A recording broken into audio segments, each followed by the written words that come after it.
Hello, everyone. Welcome into another episode of the Run Your Day podcast. As always, I am your host, Dan Hafner. I'm super excited for another interview today. We've been on a tear with these interviews, you guys. The show used to be just me talking, literally into my phone, and now I've just been like, you know what? I just love having people on here because we get so much cool content, and I can only give you guys so much. You know what I mean? Like, I have a pretty full tank, but I can only give you guys so much.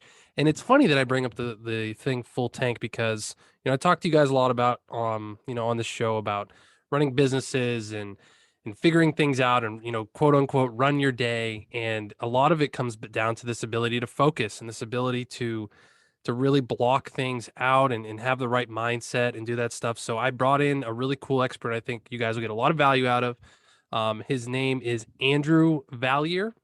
Yep.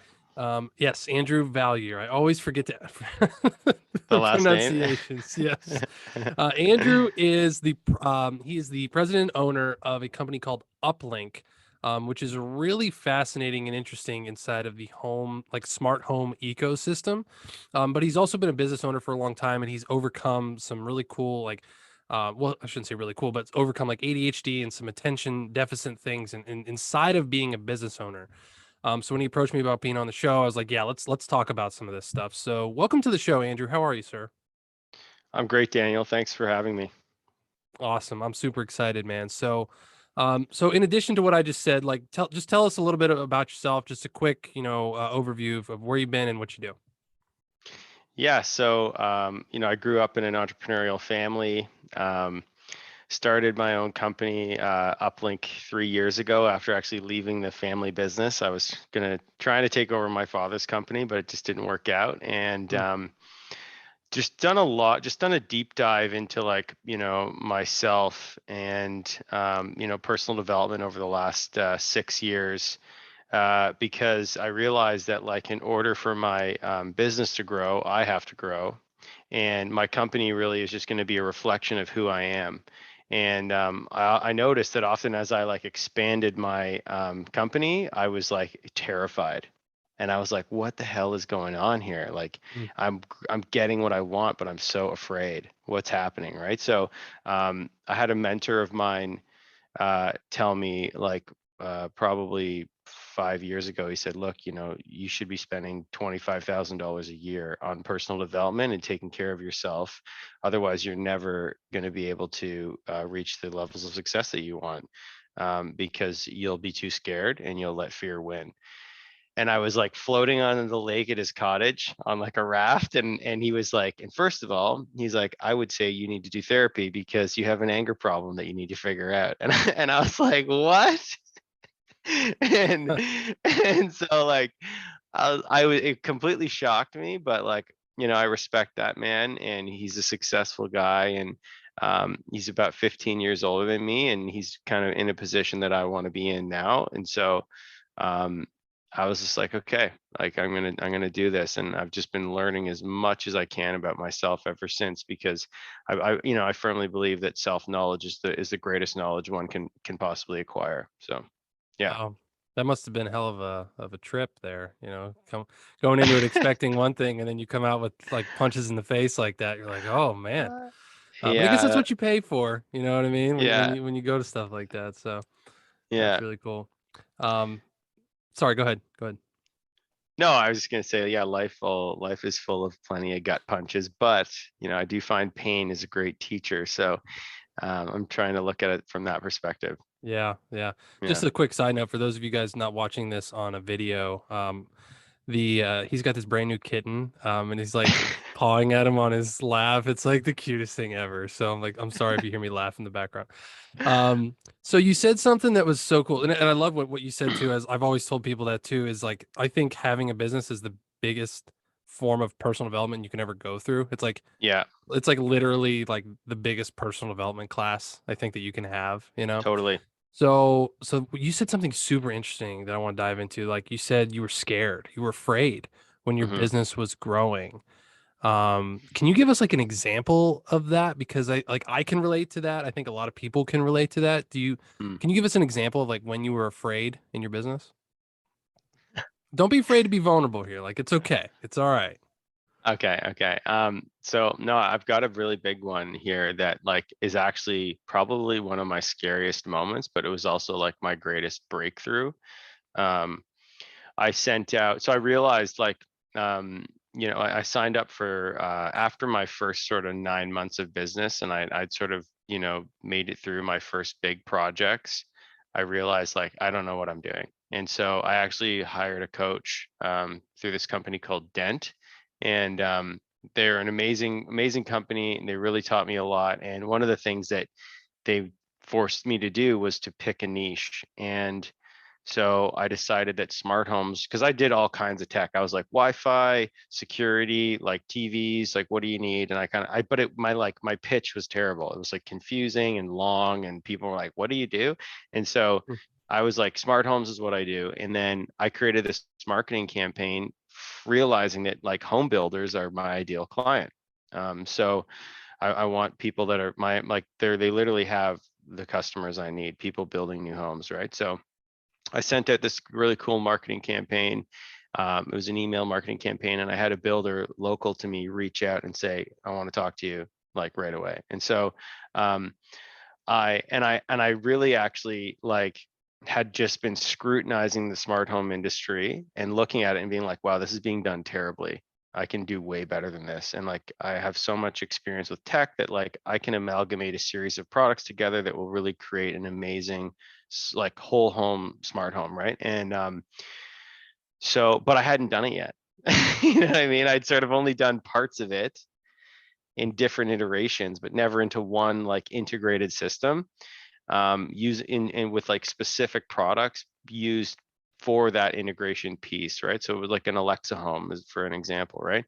And so I went to this builder. I pitched him on what we do, and he's like, "Okay, I want you to do some stuff in my model home," because he wanted, obviously he wanted to see what we were like, right? And like that's where like do what you say matters, show up on time matters, you know, be have your guys like dress nice and I don't like how contractors show up and they've got Bob's towing shirt, but he's actually your plumber. I'm Yeah. like, my guys all have like professional uniforms, and our logos are everywhere, and our van looks great, and we're clean and neat and tidy, right? So we did that, and he was like, okay, I got this client. I want you to do this smart home project. I'm going to hand you over to him. He's also a very good friend of mine. And so this is my first client. And um, we have this cool process that we take people through, and I was ready for this, but I was just like, holy shit. Like Yeah. this is happening, right?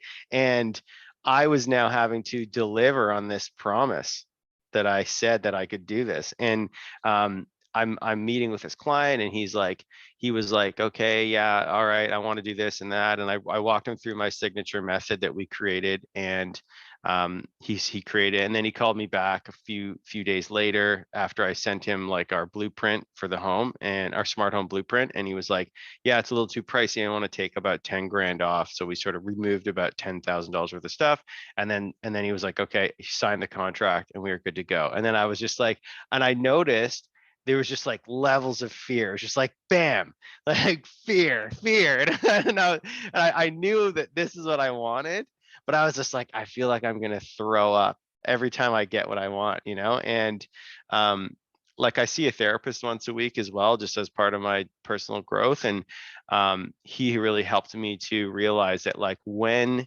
we expand ourselves and expand our capacity and grow, well, the next thing that you bump into is fear, because fear is actually what keeps us small, right? So you're actually breaking through levels of fear. And it literally felt like that. Like when I do that action, I would just be like, oh my God, fear. And then it was like, oh my God, fear again. And I would just get it more as I grew. And then um it came, I'll never forget this moment. We'd sort of been finalizing the project. Like the cleaners are like going through the home mad, like cleaning the house. And like we did everything in this guy's house. He got like 6 TVs.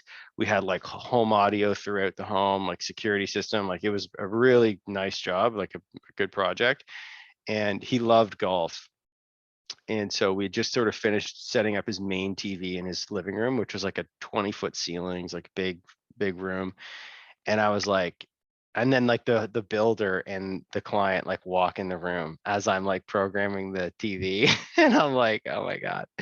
And I'm like, oh, you guys like want to see the masters? And I'm like really nervous. I put the masters on the TV and it like opens it up and they're like, we've got Phil Mickelson here on the 16th green. He's going for a birdie putt. And it's like Mickelson putting and you can hear like birds like chirping throughout the room because the Wow. TV like syncs into the audio system. And it was like we were there. The sound was Wow. so good. We were there, man. And I just remember like the client and the builder like turning and looking to each other, and they were just like, "Holy shit!" Right? And they were like high-fiving me, and I was just like, "Okay, wow, this is good." And then a couple days later, we come back and we do like the training and the handoff of the home to the client, right? And it's like I give them like an uplink hat, and I'm like, "You're the commander of the smart home now, right?" And the client's like, great, yeah, we run through everything. And like I said to the builder, I was like, thank you for trusting me. You really went out on a limb with me there, and I really appreciate it. Like unbeknownst to him, I was also out on a limb, and um, and then the client takes me into his garage after everything to kind of to actually pay the last check. And he's like, Andrew, look, I had no idea what you were gonna do to my house. He's like, I really had no idea. He's like, I just trusted you. Scott trusted you. And he's like, I just want you to know that like you should be really proud of what you've done. He's like, it's amazing. I never ever could have done what you did. And that Boom. $10,000 I took off the job, I want you to do all that work now. So he just like added this extra bunch of work to it as well. And then we submitted that home to like a smart home contest for North America, and we actually won Smart Home of the Year. So Look at that. Dude, that is such a good story. That's awesome. and I was terrified the whole time. Wow. Yeah. Oh So man, that is such a great story. So yeah, so I have two questions out of that. okay. First of Yeah. all, you did a really good golf Jim Nance impression there. I just want to do just a quick shout out to that. Phil Mickelson, 16th. Yeah. That was good. They That was quiet good. down. Yeah. That velvety voice. Yeah, yeah. So the first thing, do you think do you think the fear of success is something that holds more people back than the fear of failure?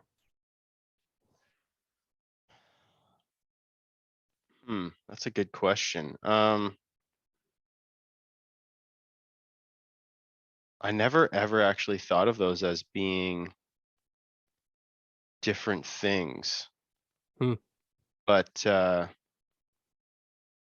yeah, you're kind of riding this line of both, like I didn't want to fail, but what surprised me was every time I got what I wanted, I became afraid. But it's an unknown. Yeah. I've never been here before. It's uncomfortable. I don't know what to expect. And now like I've programmed my brain to be comfortable where I am. Yeah. So I don't know what's on the other side of that fence. I don't know what's on the other side. That's Yeah. scary, you The know? unknown is super scary for sure. And like Yeah. promising something to somebody that's like, a big project. It was like one of the biggest sales I've ever made in my life. And I was like, oh my God, I have to do this now. Yeah. I have to deliver on what I've said, right? And so having a relationship to that responsibility, I mean, it's gotten better over time as I've proven myself to myself. Now I'm just like, oh yeah, all that works. Don't worry about it to the client, right? But Yeah. like that first one was definitely I was afraid of it's kind of both, man, because it was like I want what I have and I'm afraid to lose it. And if I don't do this properly, I'm going to. Mm. Do you know what I mean? Like if I don't Yeah. deliver on the good. So I don't know which one does more, which one prevents people more, but I definitely would say like they both exist, and you're definitely trending a fine line as you grow as a business owner or just as a person, because it's like as we expand our capacity, yeah, guess what you're going into? You're going into the unknown. You're taking on new territory, and like that's scary, Yeah. no Yeah. doubt. Well, and Yeah. it kind of ties in with my second follow up there was, I mean, I can relate with you. The first time I closed a client for my business, um, it was the biggest sale I'd ever made in my life. Really Mm. the first sale I'd ever made in my life. And it was the exact same thought, like, holy shit, like I have to fulfill on this now. Yeah. Like how, like, oh, I mean, now I sell the same product for like 10 times the price. But at the time, like that was a lot of money to me. And I was like, huh, this is terrifying. Like, Yeah.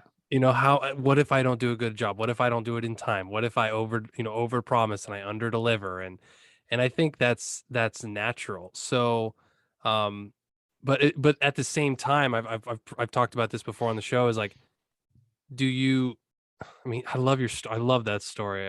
That really sunk in because like you were just kind of like you were one step ahead. You know what I mean? Like you were going out a limb, and it really doesn't. Your clients don't have to know when you're starting something that Yeah. you're just starting something too. Yeah. There's power in relating that to people, but at the same time, you can, like you said, you can still show up like with the nice van and a nice polo and the nice shirt and like look like you have your shit together, even if you're terrified inside. You know what I Yeah. mean? Yeah. It's tough, but it can be done. Yeah. Yeah, I think especially in an industry like mine, like I realize that a common denominator between clients that I receive is that like they want the end result of what the smart home technology can give them, but they're like terrified of whatever the hell you have to do to get there, right? Like, Yeah. and they're confused, they've been misled. Like I there's a few things about my industry that I don't like, and I often find like we joke around here that we're like tech therapists because I have to like coax people down to be like, no, no, no, it's not going to be like that. I'm going to give you a different experience than you've ever had with technology in your life.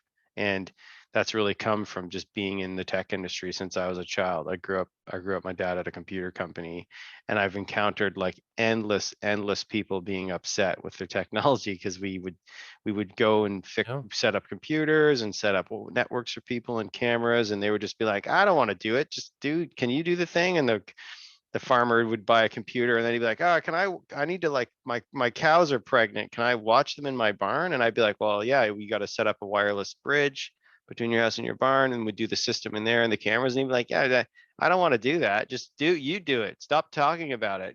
Like, I don't even care how it works. I And love so that. we really just like I've just like capitalized on knowing that I need to gain people's trust. I need to let them know that like how we approach technology is actually different than what's out there, and we're really focused on delivering amazing solutions and something that's complete. You sit down, you're in the room that we've created for you, and it like when you ask it to turn on your TV, it does it. When you ask it to raise the volume, it does it. When you say put the lights to movie mode, it does it. It's all pre-done for you. Just like I don't want to know how my car works. I just want it to drive me to where I want to go. I don't care how it works. I don't Yeah. I don't want to know. If my mechanic explained to me, I'd be like, dude, shut up.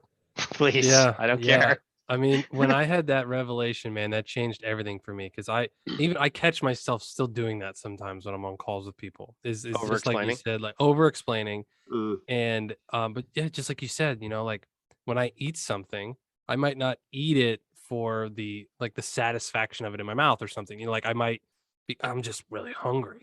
You know what I mean? yeah. Or I work out because I want to lose weight, not because I want to work out. Yeah, yeah. And technology, I think, is the epitome of that. Like that, I see the same thing happen where people are just like, I want what you have, but then I get into the X's and O's of it, and they're like, oh, I don't know. And you can see that in technology because it can be frustrating when it doesn't work. Like even me, when our Wi-Fi doesn't work, like I get pissed off. Like I'm like, why won't you work? You know what I mean? Like Yeah.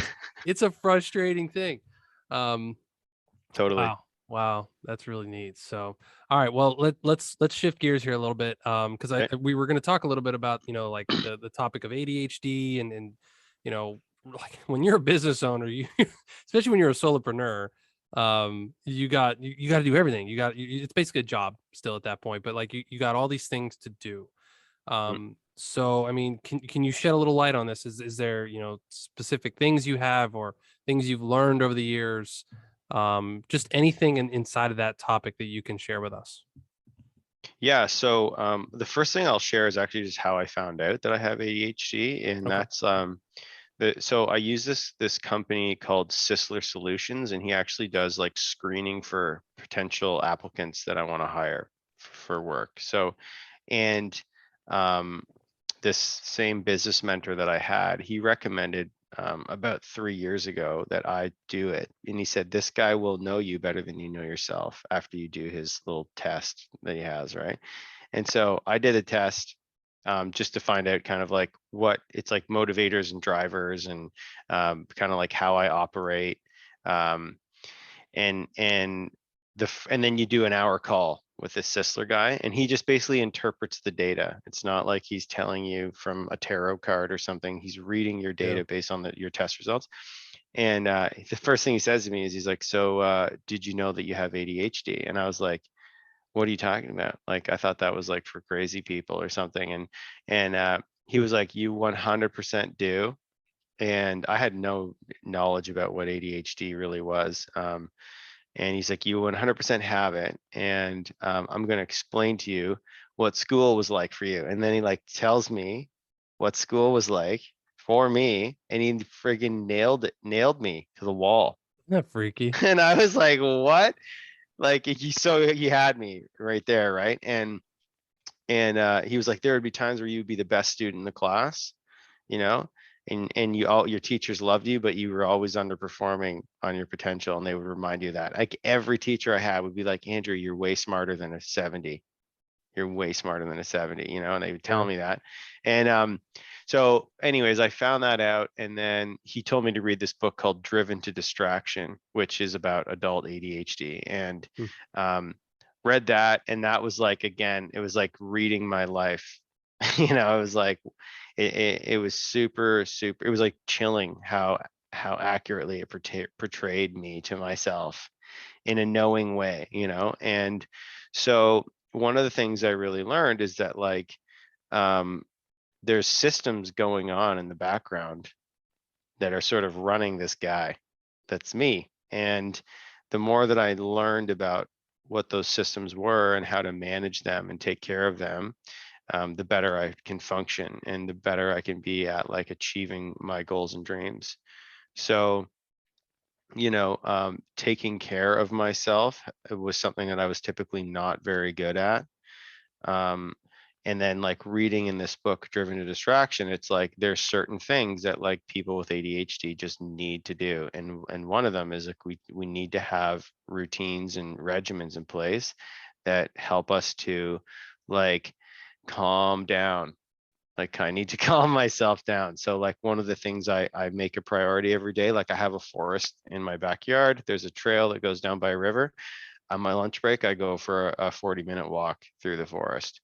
And there's tons and tons of benefits of walking through nature. And one of them is like, as you breathe in terpenes that the trees release into the air, it puts your body in a parasympathetic state, relaxes you, lowers your blood pressure, reduces anxiety. So I'm like, okay, I should probably do that every day, And Yeah. so like, when and there's days where I miss that, and I'm like, I know that I didn't do that. I can feel it like in me. And I don't drink coffee nearly as much. Like I still do. I'm trying to quit, but like coffee gives me anxiety. Um, Things that really amp me up, unless I'm like playing sports or skiing or like doing things like that. Um, I really shouldn't be, taking stimulants. I don't take any drugs either. Like I don't take any medication for it. I don't really agree with that. I'm trying to just be au naturel, but yeah, like doing yoga is something that I really advocate. Going to the gym regularly. Like I go to the gym 4 days a week. I do yoga twice a week. I try to like watch my diet, have a healthy, active lifestyle. and like make sure that I get out and do things that like activities that actually don't require my brain, because I can get lost up here big time and it's like a nightmare for me. So going for a hike, going skiing, playing soccer, like wrestling my best friend in the backyard because we're just like want to blow some steam off, like it's like I'm not thinking when I'm doing that stuff. My brain is like not required, and that's really good for me. So that's an indicator for me. If I do an activity and my brain is like not needed, but I'm having fun and enjoying it, that's a key indicator that like those are good activities. Mountaineering is a hobby of mine as well, and like, bro, I don't think, it's like I'm meditating the whole time Yeah, I while was I just gonna climb a say mountain. it's like an active meditation type of deal, right? Yeah, yeah, Hmm. yeah. So it's an ongoing thing. I still have setbacks, and like I'm really struggling right now with having a good nighttime routine and a good morning routine. Um, like my sleep schedule is not super great right now, so like that's kind of something I'm trying to tackle, because like when I get up in the morning and I do like a stretch routine and a meditation, I have a good day. And then there's days where I miss that, and I'm like, low energy. I'm maybe a bit sad. Um, so yeah, man, it's just like gaining the knowledge as much as I can about, me and the systems that are kind of running here. And the more knowledge I get about myself, the more I'm able to be like, okay, dude, whatever, you drove to the gym and you forgot your shorts. Like ask somebody who has, if anyone has spare shorts here, and like that literally happened to me last week. And I was just like, oh, like I drove to the gym, had an appointment with my trainer, and I was just like, son of a bitch. I was so mad. And then I was just like, you'll bump into a friend, they'll have an extra pair of shorts. And sure enough, I walk in the door, my buddy Walter's like leaving the gym, and I was like, bro, do you have shorts? And he was like, yeah, here you go. And it's like, yeah, no need to get upset. There's Yeah. no need, you know? Wow. Yeah. I mean, it goes back to what you said in the beginning. Like, your business is a reflection of you as the owner, and the Yeah. more systematized, the more um, you know, maintenance that you can give yourself, Hmm. it reflects. I'm right there with you with like a nightly and a morning routine. I used to be on point with a morning routine, just like Yeah. crushed it. Oh yeah, like it was just like I could hop right out of bed, I could work out, I could meditate, I could note, like journal, I did all kinds of stuff. And then like somewhere along the line, I missed it like one day, and Yeah. then it became easier and easier and easier to not do it. And then it's Yeah. so hard to get back into that. You know what I mean? Totally. But then, like you said, it's learning. I finally learned to like just forgive myself and be like, it's okay. Missed a day. Like it'll be all right. We'll try again tomorrow. There's always tomorrow. Yeah. Um, Very cool. All right. Well, we're getting short on time here. But I Okay. did want to talk a little bit. I mean, you kind of gave us it seems like we kind of know what you do when you told the story at the beginning about like the master. I could hear like I could picture it. Like you did a really good Mm, masterful storytelling job there. thank you. Um, but yeah, just a little like a quick synopsis of Uplink, and like, do you guys do only jobs where you're located? Do you do jobs all over the country, or like what do you guys do? I Maybe wish I some. wish we did jobs all over the Yeah, country. then you'd be running things, huh? Yeah. Yeah, yeah. I'm actually building systems in the business so that we could have the opportunity to franchise as early as next year, which is something I'm seriously considering, because I Wow. do believe that what we're doing in the smart home space is revolutionary and different, and it's a much needed breath of fresh air for the kind of contractors that are doing the work that we do, and the kind of experiences that clients of those contractors are having. Mm. Because it's there's no barrier to entry to be a smart home guy, Dan. You could just say that you're one and start tomorrow, right? And like maybe you could do it, but it's like there's a lot of guys out there that just say they are experts, and it's like, well, maybe you're actually not. You know, Yeah. um, you're wearing your Bob's Towing Company and your T-shirt on, and Yeah. So, anyways, but yeah, that's like, so what we do really, and is like, we work with people that are primarily people who are building a new home is our main clientele. Sometimes we get people who have an existing home, and that's no problem. It's just a little more difficult.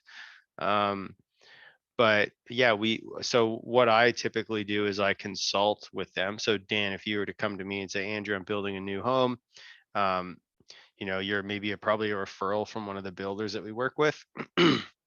What I would do is I have a session where I would then train you on like what I call what's possible, because there's a lot of stuff that people don't know is possible. Like my sprinkler system is on Alexa in my backyard, and if it rains that day, it knows not to run. It knows the weather forecast, right? So um, there's lots of cool stuff like that that people are just like, I had no idea that was a thing, right? And I still run into this daily. I had no idea that was a thing. It's just so there's so much stuff. So I have this signature method that I walk through, and there's 7 steps to it. And I would basically walk you through that and show you what we can do in those different areas and why it's important, and like what your home will feel like if you have that. And then I say, okay, Dan, I want you to go talk to your family, talk to your spouse, talk to your kids. Imagine yourself in your new home, in your living room. Like, what do you want to feel like when you're in there? What do you want your living room to do for you? In your master bedroom, do you want your blinds to open up in the morning at 6 a.m. so that you get like sunlight on you to help you get out of bed? Feel that. Go and look at your blueprints and think about what that's going to be like for you. Then we have a meeting a week later, and you go, Andrew, I've decided, I went through the blueprint. This is what I want. All right. And then we capture your needs analysis. And then I create what's called a smart home blueprint for you. And I send that to you to review with your family. And, sometimes I've had customers go, great, you captured it perfectly. They sign it and send it back to me. Some people say, I want to change this and add a thing here, take away a thing there. And then essentially, once your home gets framed and the electrical team has run through and done all the electrical, we come through just after them and run all of our cabling for your cameras, for your audio system, for your TVs and your surround sound systems. And, we do lighting as well.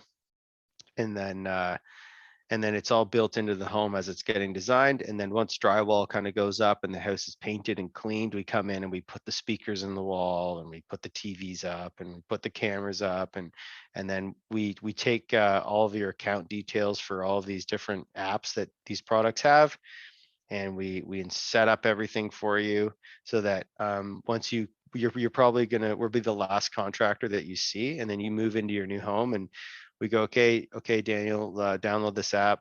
Here's your login details. Okay, download this app. Here's your login details. And then everything's in there, right? And then we do a training day with you, teach you how to be the commander of your home. We give you an uplink hat. It's your commander hat. And, the next thing you know, you're saying, Alexa, play the Beatles in my living room. And then it happens. And Alexa, play, Eye of the Tiger everywhere, and then every speaker's playing Eye of the Tiger, Ooh, I right? like that. Yeah. And so, um, yeah, and then we kind of leave you for 30 days. You can send us questions and stuff, and then we come back 30 days later after you've sort of lived in the home, because it's definitely an adjustment period. It'll be a bit weird, but I always tell people, I'm like, in that 30 days, if I come to your home and I say I'm going to take it away from you, you'd fight me. You'd fight Yeah. me to keep it. So then yeah, Like the we come puppy back. dog clothes. Yeah. Yeah, exactly, right. Yeah, here's a puppy. We'll Take him take home it for the back on weekend. yeah, Yeah. Yeah. yeah, we'll take it back Yeah. on Monday, right?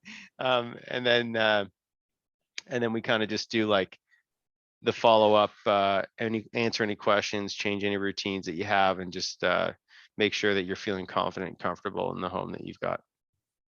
That's awesome. Very Yeah. cool. I love that. And so for those of you guys listening, like as he was going through that, I was analyzing his whole the sales process there.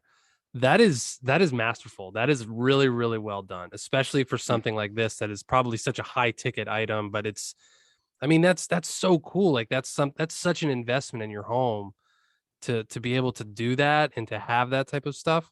So yeah, go back and listen to that, you guys, like with that and like as a sales process in mind. That's well done, sir. Very well done. Very well Thank you. done. Thank you. All right, cool. So we're about out of time here. I usually do a segment at the end, but I guess we're gonna skip it. Well, you know what? Screw it. Let's just do it.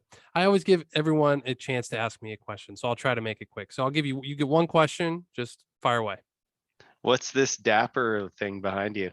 Oh, I've been wondering that the whole some time. people, a lot of people do ask about that. So yeah, Okay. this is my business, Dapper Mobile Apps. We Okay. do mobile app development. And it was really cool to talk about, like, to hear your perspective of this type of stuff. Mm. Because there's a lot of parallels with what you do. Yours is a lot more complicated. Ours is just strictly software. Okay. But we, like you said, when you talked about like getting down into a niche, like I got into like, okay, we serve coaches and experts. Like Right. that's who we do, that's who we serve it for. And Mm. there's so many possibilities that you can do with an app, right? Mm. But it comes down to like, what do you actually need? What do you do? How can this serve your business in a way that, gets you leads, gets you sales, builds your community, helps your business, right? Because there's Mm. people are always like, well, what are the possibilities of this? And I'm like, well, what do you need? Like Yeah. Yeah. you can build anything you want, you know what I mean? It just depends Yeah. on what you have to spend and what you need and all this type of stuff. I So want sharks with freaking laser beams on their head. oh my dude, I have not heard that quote in so long. Oh, Hey, everybody gets a customer like that once in a while, right? dude, that was the best way to end this show right there. Sharks with freaking laser beams. Oh my gosh. All right. Where can we go to find out more about Uplink, man? Is it uplink.com? It's .ca. We're in Canada. .ca. Couldn't Oh, get uplink.com. and it's spelled UPLYNK, right? Yeah. Yeah. Okay. All right. We'll put the link for you Uplink.ca. guys in the show notes. It won't be on a shark with a laser beam on his freaking head. Too bad. Oh my yeah, too bad. Too bad for the shark, huh? All right, guys. That's all we got. Andrew, thanks so much. This was so much Yeah. fun. Such a capper on the episode, too. That was beautiful. Yeah, man. I had a great time as well. I'm happy to This come was a back great anytime. time. Awesome. All right, man. Yeah, so let's wrap it up, you guys. I hope you got value out of this. Man, that story he shared at the beginning and the sales process they have there. Like seriously, go back and listen to that because I love how that whole process is set up. It's really broken down in a very, very cool way. So yeah, that's all we got for you guys. As always, we appreciate you listening. Please share the show, review us on iTunes. We really appreciate that. And I will see you guys in the next episode. This is Dan Hafner signing off. Make it a great rest of your day.